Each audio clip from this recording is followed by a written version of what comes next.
I'm Annie Gishuru and welcome to True Life Stories, where we share stories of people from all walks of life who are making a difference in our community. People who have undergone great challenges to get to where they are. Today we have the pleasure of meeting an outstanding lady who is a global diversity and inclusion strategist, a speaker and a facilitator for the United Nations Australia in Perth. Fadzi Wande is a dynamo for change in her own right and has not only been recognized for her work through numerous awards, but has also been actively involved in international campaigns for equality, and notably the Black Lives Matter campaign in the United States, where she has collaborated with law enforcement. Now, Fadzi's life has not always been easy. She is a single mother raising 2 teenage boys, and they've endured different forms of challenges such as discrimination, abuse, and heartbreak, to name a few. True Life Stories met with Fadzi, and this is her story. These are the true life stories.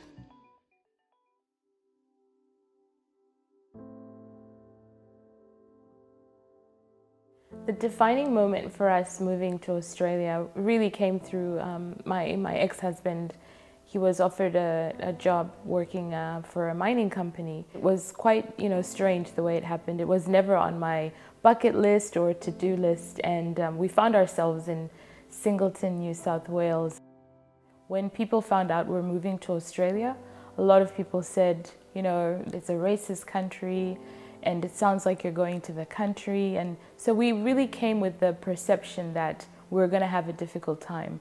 But Singleton, proved us wrong, to be quite honest. We settled in quite well. And then in 2007, when Kevin Rudd did the apology to the Aboriginal people. We apologise for the laws and policies of successive parliaments and governments that have inflicted profound grief, suffering and loss on these, our fellow Australians.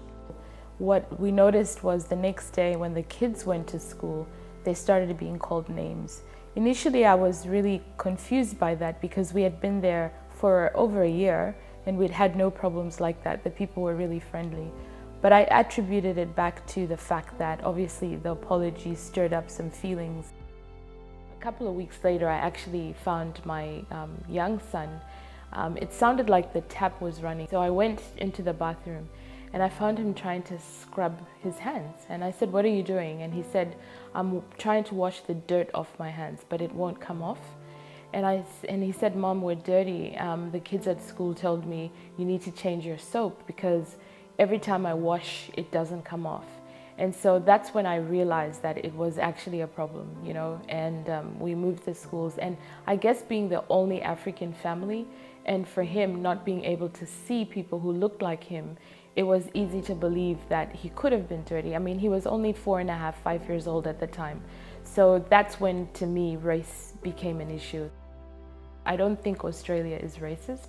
I think that people can be, racist towards others. And I think it really does depend on, on who you're with.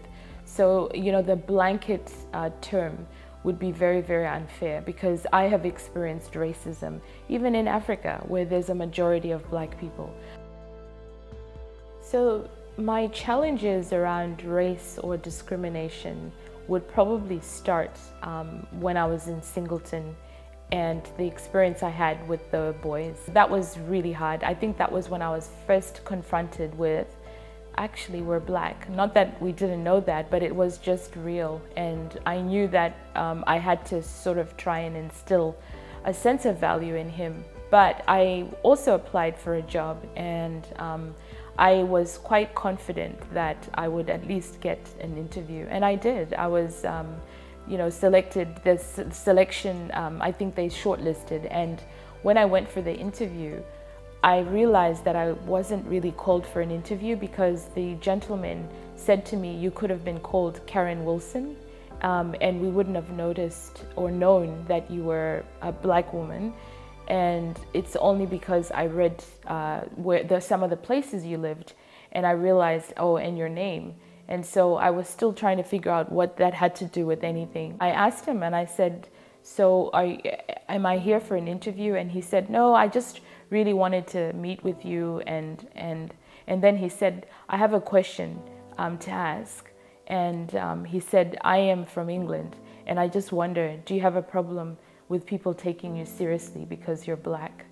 And I think I was like, no, up until today, I didn't have that problem. Up until that moment, I never had any hang-ups about applying for work because of my name or all the things that are now a reality for a lot of people in Australia. Even before that, somebody will ask me about my visa status. You know, it's almost a given. You know, you look at my name and then you think of a visa status, or, you know, just simple things as, you know, it must be so difficult for you to have left home, or you must be grateful you're in Australia, just not understanding that I didn't come as a refugee. When I think about racism or discrimination, it's subtle. You'll see it in things like not getting jobs, and then finding somebody else who applied after you gets the job. You know, it's things like that, or comments that people make, some of these jokes that are not so funny, being called coconut or Oreo and things like that, where what does it really mean when people say you're white on the inside? You know, what are they actually saying about that? Does it mean that, you know, being black on the inside is associated with something else? So it's almost like the good qualities of being white then mean that you're an Oreo, whatever it is. And so it's that negativity around terminology. And it really boils down to, I believe, people not wanting to learn about other perspectives and allowing difference to come into their life. So I got involved with the UN. Actually, it started from the age of 6. So when I was in America, I woke up, I had a nightmare, and I was 6 years old. And my dad was watching the news, and I remember saying to him, what's happening? And there was a plane crash, and I saw, you know, there were all these people, and there were quite a few of them wearing jackets. And I said to him, why do their jackets have UN at the back? And he said, no, it's UN. And I said, what's the UN? And he said, well, they're helping people and they're looking for survivors. There's been a plane crash. And so that image stuck with me. And I said to him, I want to help people someday. I want to do that. And so when I came to Perth, I started volunteering for the International Women's Day Committee, which is run by the Australian National Committee for UN Women. And I got onto that committee, started organizing the breakfast every year. And through that, I was fortunate enough to be one of 5 people chosen to go to the Commission on the Status of Women in New York. I applied to, you know, be on the executive committee for the United Nations Association of Western Australia.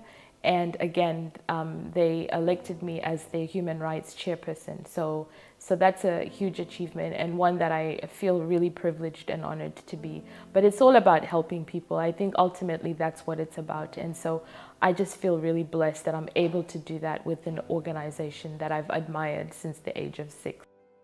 The One Year Group is really me. It's based out of my just my passions around diversity and really about making a difference, to be quite honest. Trying to get people involved in how can we have courageous conversations about race? How can we really understand the difference between race and racism? And so through that, we were fortunate enough to be granted to be given a US Embassy grant to work with law enforcement agencies. In 2013, being appointed a People of Australia ambassador, representing the community, going to Canberra, you know, having come from Zimbabwe and now being in Australia, to be recognized in that way was special. And also, I guess, you know, there's been highlights in my career where I've been just like, wow. And also being, you know, selected to go to the Commission on the Status of Women with the Australian National Committee for UN Women was really special, because I was able to not only learn but also contribute in the sense of, you know, carrying the voice of, you know, underrepresented women. It's amazing for me to travel to the US and be given an International Racial Equity Leadership Award. But it's the people that I'm working with and I'm doing it for. Those are the ones that you know, make me feel inspired. So when they tell me that I'm doing a great job, then that beats any trophy that I would ever get in the public eye. We all have a responsibility to make a difference, and we can make a difference. Making a difference doesn't require money, it doesn't require anything. It just requires us to appreciate the fact that we have life. So many issues in our world today, mental health, suicide, all of these things.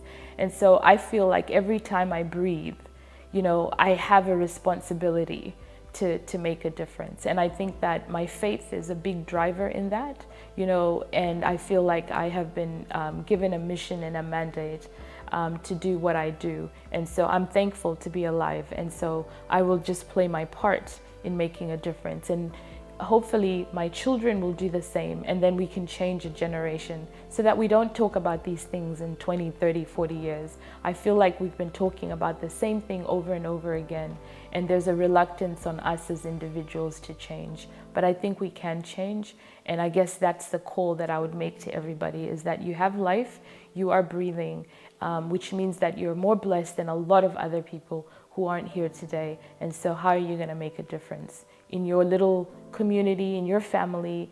And if we all did that, you know, who knows what the world would look like. My name is Fadzi Wande, and this is True Life Stories. For more inspirational stories, head to truelifestories.com.au. I'm Annie Gishiru. Thanks for your company.